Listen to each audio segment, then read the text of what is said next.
Hello everyone, welcome to Computer Science Hub.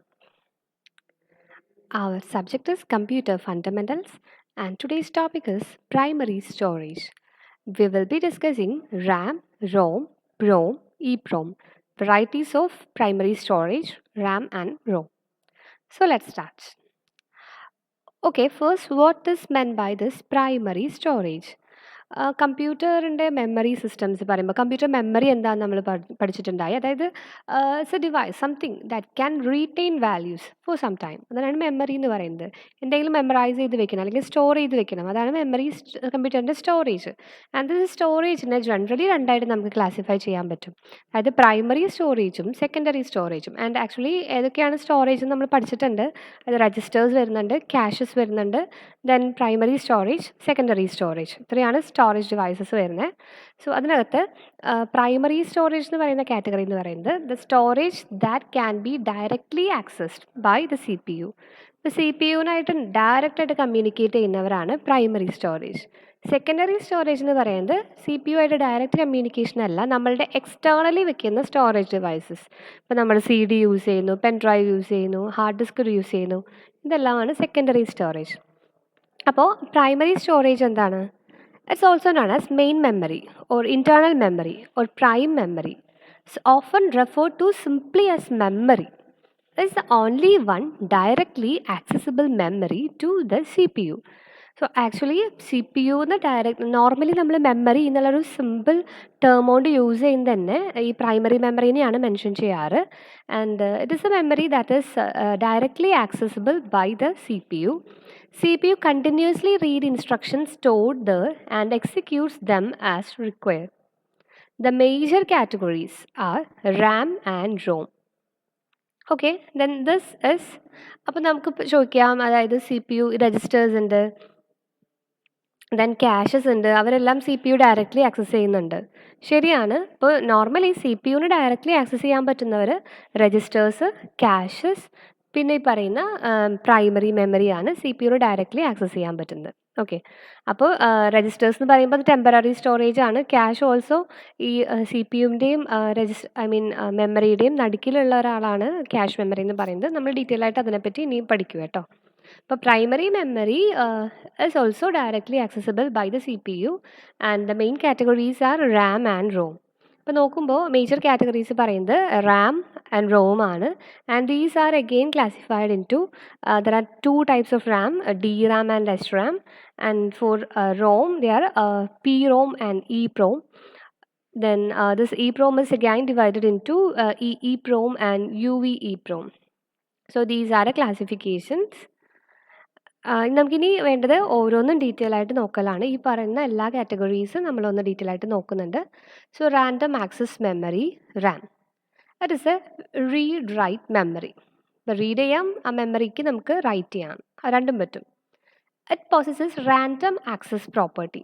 ഇപ്പോൾ random access property എന്ന് വെച്ചാൽ എന്താ? റാൻഡംലി ആക്സസ് ചെയ്യാം. അതായത് ഈ മെമ്മറിയുടെ ഏത് പോർഷൻ വേണമെങ്കിലും നമുക്ക് എപ്പോൾ വേണമെങ്കിലും ആക്സസ് ചെയ്യാം.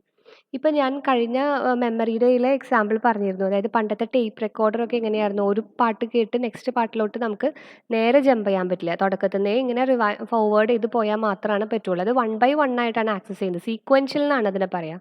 And but this Ram poses random access property. അപ്പോൾ ഏത് പാർട്ട് വേണമെങ്കിലും നമുക്ക് എപ്പോൾ വേണമെങ്കിലും ആക്സസ് ചെയ്യാം. The processor accesses all memory addresses directly irrespective of word length, making storage and retrieval fast. അപ്പോൾ ഏത് മെമ്മറി അഡ്രസ്സ് വേണമെങ്കിലും ഡയറക്റ്റ്ലി നമുക്ക് ആക്സസ് ചെയ്യാൻ പറ്റും. അപ്പോൾ അത് വേർഡ് ലെങ്ത്തോ അല്ലെങ്കിൽ അതിൻ്റെ ലൊക്കേഷനോ ഒന്നും മാറ്റർ അല്ല. അങ്ങനെ വരുമ്പോൾ സ്റ്റോറേജും റിട്രീവലും. So RAM is the fastest memory available and hence most expensive. So ബാക്കിയുള്ള മെമ്മറീസിനെ കമ്പയർ ചെയ്ത് നോക്കുമ്പോൾ RAM is the most expensive memory and it is the fastest memory available. Then RAM is volatile and is of any of these two types, DRAM and SRAM. Volatile എന്താണ്, non volatile എന്താണെന്ന് നമ്മൾ പറഞ്ഞിട്ടുണ്ട്. Volatile means electricity power apply ചെയ്യുമ്പോൾ മാത്രമാണ് അത് അതിൻ്റെ contents hold ചെയ്യുള്ളൂ. Power off ചെയ്ത് കഴിഞ്ഞാൽ കണ്ടൻസ് ഓട്ടോമാറ്റിക്കലി ലോസ് ആവും. അപ്പോൾ റാം അങ്ങനെ വോളറ്റൈൽ മെമ്മറിയാണ്. മേജർ കാറ്റഗറീസ് പറയുന്നത് D RAM and S RAM എന്ന് പറഞ്ഞ രണ്ട് ടെക്നോളജിയാണ്. So the first one D RAM. DRAM പറയുന്നതിന് മുന്നേ SRAM ആണ് ഏറ്റവും ഫാസ്റ്റസ്റ്റ് ആയിട്ടുള്ളത്. പക്ഷേ SRAMs ഫാസ്റ്റാണ്. അത് also expensive. Because of their cells require several transistors. So fast ആയതുകൊണ്ട് തന്നെ അവർക്ക് അഡീഷണൽ ലോജിക്സ് ഒക്കെ ഉണ്ട്, അഡീഷണൽ സർക്യൂട്ട്സ് ഉണ്ട്. ഓരോ സെല്ലിലും സെവറൽ ട്രാൻസിസ്റ്റേഴ്സ് വേണം. അതൊക്കെ കൊണ്ട് SRAMs കോസ്റ്റ്ലി ആണ്, വെരി എക്സ്പെൻസീവ് ആണ്. അത് എല്ലാവർക്കും എഫോർഡ് ചെയ്യാൻ പറ്റില്ല. അങ്ങനെ വരുമ്പോൾ നമുക്ക് കുറച്ചും കൂടിയും കോസ്റ്റ് കുറഞ്ഞൊരു സൊല്യൂഷൻ വേണമായിരുന്നു, എന്നാൽ സെയിം ടൈം ഫാസ്റ്റ് ആയിട്ടുള്ളതും. അങ്ങനെ ഒരു സൊല്യൂഷനിലേക്കാണ് DRAM വരുന്നത്. To overcome this, less expensive RAMs that use simpler cells have been introduced. So in DRAM, information is stored in the form of a charge on a capacitor. So dynamic RAMൽ മെയിനായിട്ട് capacitors ആണ് use ചെയ്യുന്നത്. അപ്പോൾ ഇതിനകത്ത് data store ചെയ്യുന്നതെന്ന് വെച്ച് കഴിഞ്ഞാൽ ഒരു കപ്പാസിറ്ററിൽ സ്റ്റോർ ചെയ്യുന്ന ചാർജായിട്ടാണ് ഡാറ്റാസ് സ്റ്റോർ ചെയ്യുക. ഫോർ എക്സാമ്പിൾ കപ്പാസിറ്റർ ചാർജ്ഡ് ആണെന്ന് വെച്ച് കഴിഞ്ഞാൽ നമ്മളൊരു സിംഗിൾ 1 എന്ന് ഉദ്ദേശിക്കുന്നു. ഡിസ്ചാർജ് ആണ്, ചാർജ് ഇല്ല എന്ന് വെച്ച് കഴിഞ്ഞാൽ വിച്ച് മീൻസ് 0. ഇങ്ങനെയാണ് ഡാറ്റാസ് സ്റ്റോർ ആവുന്നത്. പക്ഷേ നമ്മുടെ കപ്പാസിറ്ററിന് ഒരു പ്രോബ്ലം ഉണ്ട്. അതായത് കപ്പാസിറ്റർ ഓട്ടോമാറ്റിക്കലി അത് ഡിസ്ചാർജ് ആയിക്കൊണ്ടിരിക്കും. കപ്പാസിറ്റർ നമ്മൾ ഫുൾ ചാർജ് ചെയ്ത് വെച്ചാലും ഓട്ടോമാറ്റിക്കലി അത് കുറച്ച് ടൈം കഴിയുമ്പോൾ ഡിസ്ചാർജ് ആവും. അങ്ങനെ വരുമ്പോൾ എന്താ ഉണ്ടാവുക? അപ്പോൾ 1 ആണ് അതിൻ്റെ അകത്ത് ഉള്ളതെന്ന് വെച്ച് കഴിഞ്ഞാൽ കുറച്ച് കഴിയുമ്പോൾ അത് ഓട്ടോമാറ്റിക്കലി 0 ആയി പോകും. അങ്ങനത്തെ ചേഞ്ചസ് വരും. അപ്പോൾ ഇങ്ങനൊരു പ്രോബ്ലം ഉള്ളതുകൊണ്ട് നമുക്ക് ആ ഡാറ്റ എന്തായാലും സ്റ്റോറേജ് അല്ലേ, അതായത് കറണ്ട് അപ്ലൈ ചെയ്യുന്നിടത്തോളം അതിലെ കണ്ടന്റ് നമ്മൾ സ്റ്റോർ ചെയ്ത് വെക്കണം, ഹോൾഡ് ചെയ്ത് വെക്കണം. പക്ഷേ കപ്പാസിറ്ററിനാണെങ്കിലോ കറണ്ട് ഉണ്ടെങ്കിലും കുറച്ച് കഴിയുമ്പോൾ അത് ഡിസ്ചാർജ് ആവും. അങ്ങനെ വരുമ്പോൾ നമുക്ക് ഇടയ്ക്ക് പീരിയോഡിക്കലി അതൊന്ന് റീഫ്രഷ് ചെയ്യേണ്ടി വരും. റീഫ്രഷ് ചെയ്യാൻ മീൻസ് വീണ്ടും അതിനെ ചാർജ് ചെയ്യേണ്ടി വരും. എന്നാൽ മാത്രമാണ് ആ കണ്ടന്റ് അത് ഹോൾഡ് ചെയ്യുള്ളൂ. അപ്പോൾ അങ്ങനെ ഒരു റീഫ്രഷിങ് മെക്കാനിസം കൂടിയും DRAMനകത്ത് ഇൻക്ലൂഡഡ് ആയിരിക്കണം. എന്നാലും അത് അത്യാവശ്യം ഫാസ്റ്റുമാണ്. SRAMനെ കമ്പയർ ചെയ്യുമ്പം അത്ര കോസ്റ്റ്ലിയും അല്ല.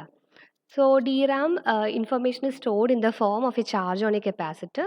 The presence or absence of charge in a capacitor is interpreted as binary 1 or 0 because these capacitors have a natural tendency to discharge. Its contents must be periodically refreshed by restoring capacitor charge to full value. Okay. I hope the concept is clear. DRAM എന്ന് പറയുന്നത് SRAMനുള്ളൊരു alternative ആണ്, because SRAMs are fast but very expensive. So DRAMസിൽ main use ചെയ്യുന്നത് capacitor ആണ്. കപ്പാസിറ്ററിൽ values store ചെയ്യുക in form of charge, but the capacitor have a natural tendency to discharge. So it must be periodically refresh. ഇത്രയും points ആണ് note ചെയ്യാനുള്ളത്. Next SRAMൽ use ചെയ്യുന്നത് ഫ്ലിപ്പ് ഫ്ലോപ്സ് എന്ന് പറയും, സർക്യൂട്ട്സ് ആണ്. Each cell in SRAM is made of a traditional flip flop that stores 1 bit. It retrains its bit till the power supply is on and doesn't need to be refreshed like DRAM. Power എത്ര സമയം on ആണോ അത്രയും സമയം datas store ചെയ്ത് വെക്കും. നേരത്തെ പോലെ ഒരു ഡിസ്ചാർജിങ്ങോ അല്ലെങ്കിൽ റീഫ്രഷിങ്ങോ അങ്ങനത്തെ സംഭവങ്ങളൊന്നും ഇവിടെ ഇല്ല. It also has shorter read-write cycles as compared to DRAM. DRAMനേക്കാളും ഫാസ്റ്റർ ആയിരിക്കും, കൂടുതൽ റീഡ് റൈറ്റ് ഇവിടെ നടക്കും. റീഡ് റൈറ്റ് സൈക്കിളിൻ്റെ ലെങ്ത് കുറവാണ്, അതുകൊണ്ടാണ് ഷോർട്ടർ റീഡ് റൈറ്റ് സൈക്കിൾസ് എന്ന് പറയുന്നത്. അതായത് ഫാസ്റ്റാണ്. DRAMനെ ഒരു ഇവിടെയുള്ള ഇപ്പോൾ ഓൾമോസ്റ്റ് എല്ലാ മെമ്മറീനെക്കാട്ടും ഏറ്റവും ഫാസ്റ്റ് ആയിട്ടാണ് SRAM വർക്ക് ചെയ്യുന്നത്. And it is used in specialised applications. Speed very important ആയിട്ടുള്ള ആപ്ലിക്കേഷൻസിലാണ് SRAMs നോർമലി യൂസ് ചെയ്യുക. ആൻഡ് അഗെയിൻ ഇതിന് തന്നെ 2 ടെക്നോളജി ഉണ്ട്, മാനുഫാക്ചറിങ് ടെക്നോളജി ഉണ്ട്, bipolar technology and MOS technology എന്ന് പറയും. ഇത് രണ്ടും കമ്പയർ ചെയ്യുമ്പോൾ അതിൽ തന്നെ ബൈപോളാർ ടെക്നോളജിയാണ് ഏറ്റവും ഫാസ്റ്റും ഏറ്റവും കോസ്റ്റ്ലി ആയിട്ടുള്ളത്. ഓക്കെ. സോ DRAMൽ കപ്പാസിറ്റർ ആണെങ്കിൽ SRAMനകത്തുള്ളത് ഫ്ലിപ്പ് ഫ്ലോപ്പ് ആണ്. ആൻഡ് ഇവിടെ ഡിസ്ചാർജിങ് ഒന്നുമില്ല. It retains it value till the power supply is on. And two manufacturing technologies, one is bipolar technology and MOS technology. Next എന്താണ്? ഇപ്പോൾ റാം കഴിഞ്ഞു കേട്ടോ. റാം എന്താണെന്ന് പറഞ്ഞു, random access memory, rewrite memory, then its categories like DRAM and SRAM. അത് കഴിഞ്ഞു. Next ROM, read only memory. As the name suggests, ROM means it's read only. It can only be read by the processor. New data cannot be written into ROM. Data to be stored into ROM is written during the manufacturing phase itself. അപ്പോൾ എന്താ പറയുന്നത്? Normally റാമിലേക്ക് നമുക്ക് right ചെയ്യാൻ പറ്റുന്ന പോലെ, അതായത് ഒരു മെമ്മറിയിലേക്ക് നമുക്ക് റൈറ്റ് ചെയ്യാൻ പറ്റുന്ന പോലെ റോമിലോട്ട് നമുക്കൊന്നും യൂസറിനൊന്നും ചെയ്യാൻ പറ്റില്ല. ഇപ്പോൾ റൈറ്റ് ചെയ്യാൻ പറ്റാണ്ട് പിന്നെന്തിനാ മെമ്മറി അല്ലേ? മെമ്മറിയിൽ അത് കണ്ടൻറ്റും സ്റ്റോർ ചെയ്യാൻ പറ്റില്ലെങ്കിൽ എന്താ കാര്യം? പക്ഷേ അങ്ങനെയല്ല. റോമിൽ നമുക്ക് കണ്ടൻസ് സ്റ്റോർ ചെയ്യാം. എപ്പോഴാണ്? During the manufacturing phase itself. അതായത് റോം ഡിസൈൻ ചെയ്യുന്ന ആ സമയമുണ്ടല്ലോ, ഫാബ്രിക്കേഷൻ പ്രോസസ്സിൻ്റെ ടൈമിൽ തന്നെ ആ റോമിലേക്ക് വേണ്ട ഡാറ്റയൊക്കെ നമ്മൾ സ്റ്റോർ ചെയ്ത് വെക്കും. നമ്മളിതിന് മുന്നേ പഠിച്ചിട്ടുണ്ട്, റോമിൽ ബൂട്ടിംഗ് ഒക്കെ റോമിനകത്താണ്. ബൂട്ട് സ്ട്രാപ്പ് ലോഡർ എന്നെല്ലാം പഠിച്ചിട്ടുണ്ട്, BIOS information bootstrap loader എന്ന് പഠിച്ചിട്ടുണ്ട്. സോ ഈ ബൂട്ടിംഗ് ഇൻഫർമേഷനും OSും എല്ലാം ആദ്യം സ്റ്റോർ ചെയ്തിരിക്കുന്ന റോമിലാണ്. കാരണം റോമിലെ കണ്ടന്റ് പവർ ഓഫ് ആയി കഴിഞ്ഞാലും അത് റീറ്റെയിൻ ചെയ്യുമല്ലോ, പെർമനൻറ്റ് മെമ്മറിയാണ്. സോ ഇതെല്ലാം മാനുഫാക്ചറിങ് ഫേസിൽ തന്നെയാണ് ഡാറ്റ സ്റ്റോർ ചെയ്ത് വെക്കുന്നതാണ് ഏറ്റവും ഇമ്പോർട്ടൻ്റ് ആയിട്ടുള്ള point. They contain data that does not need to be altered, like booting sequence of a computer or algorithmic tables or mathematical applications. അപ്പോൾ ഞാൻ പറഞ്ഞല്ലോ, അത് പെർമനൻറ്റ് സ്റ്റോറേജ് ആണ്. ചേഞ്ചസ് വരുത്തേണ്ടാത്ത ഡാറ്റാസ് മാത്രമായിരിക്കും ഈ റോമിനകത്ത് ഉണ്ടായിരിക്കുക. അതായത് നമ്മൾ യൂസർ അതിൽ നിന്ന് റീഡിങ് മാത്രമേ നടക്കുള്ളൂ, അതിലോട്ടൊന്നും റൈറ്റ് ചെയ്യോ അപ്ഡേറ്റ് ചെയ്യോ ഒന്നും ചെയ്യില്ല. ലൈക്ക് ദിസ് ബൂട്ടിംഗ് സീക്വൻസ്, ഇതൊക്കെയാണ് ഫാബ്രിക്കേഷൻ ടൈമിൽ തന്നെ അതിൽ സ്റ്റോർ ചെയ്ത് വെക്കുന്ന datas. ROM is lower and hence cheaper than RAM. It retains its data even when power is switched off. That is it, non-volatile. So non volatile എന്നുള്ള term അറിയാം. റാം എന്ന് പറയുന്നത് വോളറ്റൈൽ ആണ്, ഇത് നോൺ വോളറ്റൈൽ ആണ്, which means it retains it data even when the power is switched off. So these are the permanent storage devices. The process of entering information into the ROM permanently is referred to as programming the ROM. Okay, ഇപ്പോൾ റോമിലേക്ക് നമ്മൾ പറഞ്ഞല്ലോ, manufacturing process ടൈമിൽ തന്നെ datas enter ചെയ്യുന്ന ആ ഒരു പ്രോസസ്സിനെ പറയുന്ന പേരാണ് programming the ROM. And depending on the programming process, ROMs are categorized as. അപ്പോൾ 3 ക്ലാസിഫിക്കേഷൻ നമുക്ക് കാണാം. ഫസ്റ്റ് വൺ എന്താ, മാസ്ക് പ്രോഗ്രാമിംഗ് റോം. അപ്പോൾ ഈ ഒരു റോമിലേക്ക് ഡാറ്റാസ് എൻ്റർ ചെയ്യുന്നതിനെ ബേസ് ചെയ്തിട്ട് 3 ടൈപ്പിലാണുള്ളത്. First one mask programming ROM, programmable ROM or PROM എന്ന് പറയുന്നു, erasable programmable ROM or EPROM എന്ന് പറയാം. ഓക്കെ, അപ്പോൾ നമുക്ക് ഓരോന്നും നോക്കാം. Mask programmable ROM or simply ROM. In this, the data pattern are programmed as part of the fabrication process. അപ്പോൾ നമ്മളിതിന് മുന്നേ റോമിൻ്റെ ഡിഫോൾട്ടായിട്ടുള്ള ഡെഫിനേഷൻ പറഞ്ഞല്ലോ, അതായത് ഫാബ്രിക്കേഷൻ പ്രോസസ്സിൽ മാനുഫാക്ചറിങ് ടൈമിൽ ഡാറ്റാസ് എൻ്റർ ചെയ്യുക, അതായത് റോം പ്രോഗ്രാം ചെയ്യുക. അങ്ങനത്തെ ടൈപ്പ് ഓഫ് റോമിനെയാണ് മാസ്ക് പ്രോഗ്രാമബിൾ റോം എന്ന് പറയുന്നത്. Once program the data pattern can never be changed. Next, programmable ROM. അപ്പോൾ ഫാബ്രിക്കേഷൻ പ്രോസസ്സിൽ ചെയ്യാൻ പറ്റുന്നതാണ് mask programmable ROM or simply ROM. ഇനി പ്രോഗ്രാമബിൾ റോം ഓർ പ്രോം എന്ന് പറയുന്ന category. Programmable ROM is electrically programmable. The data pattern in PROM is defined after the final packing rather than when the device is fabricated. Okay, അപ്പോൾ നമുക്ക് highlight ചെയ്യേണ്ട word after the final packing. ഇത് electrically programmable ആണ്. Datas നമ്മൾ fabricating ടൈമിലല്ല program ചെയ്യുന്നത്. റോമിലേക്ക് datas enter ചെയ്യുന്നത് ഫാബ്രിക്കേറ്റിംഗ് ടൈമിലല്ല, ആഫ്റ്റർ ദിസ് ഫൈനൽ പാക്കിംഗ് ആണ്. യൂസറിന് തന്നെ ചെയ്യാം. A PROM can be programmed using a special hardware device called PROM programmer or PROM burner. So programmer അല്ലെങ്കിൽ പ്രോം ബർണർ എന്ന് പറയുന്ന സ്പെഷ്യൽ ഹാർഡ്വെയർ ഡിവൈസ് വെച്ചിട്ട് പ്രോമിനെ നമുക്ക് പ്രോഗ്രാം ചെയ്യാൻ പറ്റും. വൺ ടൈം ആണ് കേട്ടോ, സിംഗിൾ ടൈം നമുക്ക് പ്രോമിനെ പ്രോഗ്രാം ചെയ്യാൻ പറ്റും. അപ്പോൾ അത് ഫാബ്രിക്കേഷൻ ടൈമിലല്ല, ആഫ്റ്റർ ഫാബ്രിക്കേഷൻ, ആഫ്റ്റർ പാക്കിംഗ് നമുക്ക് നമ്മളിപ്പോൾ CD ബേൺ ചെയ്യലൊക്കെ റൈറ്റ് ചെയ്യില്ലേ, അതുപോലെ തന്നെ നമുക്ക് ചെയ്യാൻ പറ്റുന്ന ഒരു സ്പെഷ്യൽ ഡിവൈസ് വെച്ചിട്ട് ചെയ്യാൻ പറ്റുന്നതാണ് റോമിലെ programming. Once a PROM is program it cannot be change. അപ്പോൾ ഒറ്റ പ്രാവശ്യം ചെയ്യാൻ പറ്റുള്ളൂ കേട്ടോ, പിന്നെ അത് ചേഞ്ച് ചെയ്യാനൊന്നും പറ്റില്ല. അതാണ് PROM. Okay, so first one, ROM or mask programmable ROM, then PROM or programmable ROM, electrically programmable ROM. Next one, EPROM, erasable programmable ROM. Okay, erasable programmable ROM എന്ന് പറയുമ്പോൾ പേരുന്ന എന്താ, പ്രോം നമുക്ക് ഒറ്റ പ്രാവശ്യമേ പ്രോഗ്രാം ചെയ്യാൻ പറ്റുള്ളൂ, പിന്നെ ആ ഡാറ്റ ഓൾട്ടർ ചെയ്യാൻ പറ്റില്ല. പക്ഷേ ഇവിടെ നമുക്ക് ഡാറ്റാസ് ഓൾട്ടർ ചെയ്യാനുള്ള ഒരു പോസിബിലിറ്റി ഉണ്ട്, ഇറേസ് ചെയ്യാൻ പറ്റും. Erasable programmable ROM. EPROM can be erased and then programmed using special electrical signals or UV rays. അപ്പം നമുക്ക് ഇറേസ് ചെയ്യാം, പിന്നെയും പ്രോഗ്രാം ചെയ്യാനുള്ള പോസിബിലിറ്റി ഉണ്ട്. യൂസിങ് ഇലക്ട്രിക്കൽ സിഗ്നൽസ് ആവാം, അതല്ലെങ്കിൽ UV rays ആവാം. EPROMs that can be erased using UV rays are called UV EPROM. നമ്മൾ ഫസ്റ്റ് ഫിഗറിൽ കണ്ടല്ലോ EPROMിൻ്റെ രണ്ട് കാറ്റഗറീസ് ആണ് UV EPROMും ഓർ EEPROMും.